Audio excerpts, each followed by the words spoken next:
Hi everyone. Wanted to go over how to do your thinking portfolio.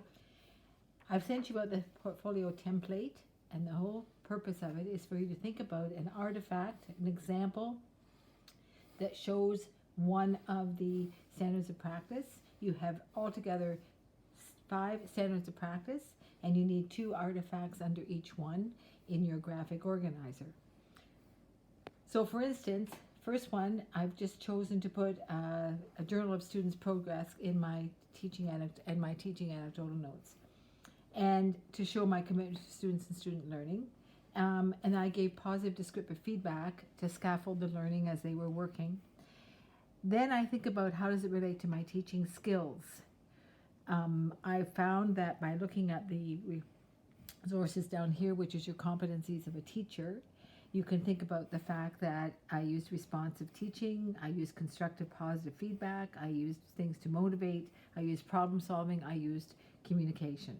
The purpose of this portfolio at this time in your career is to get you ready for interviews, so you're very familiar with what skills you have to offer teaching and what examples can you have to show them.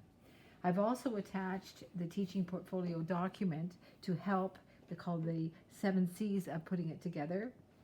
It talks about how to collect all the things. It can be from now, 5 years before now, all the things you've done in your life that have got you prepared for a teacher.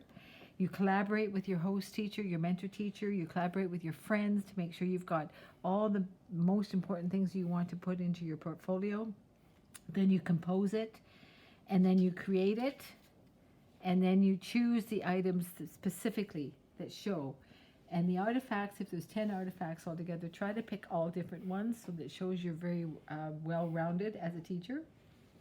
Comment briefly as I've showed you in the example here, and then you can consolidate it. And as you build your portfolio, you're going to realize how wonderful you are in preparation for your interviews that are coming up. This portfolio is shared with your mentor teacher. Please work with your mentor teacher as you're preparing it. It's handed in by May 8th to me. This is the thinking portfolio. This is the minimum that you need to do. I know you'll have lots of fun. Thank you.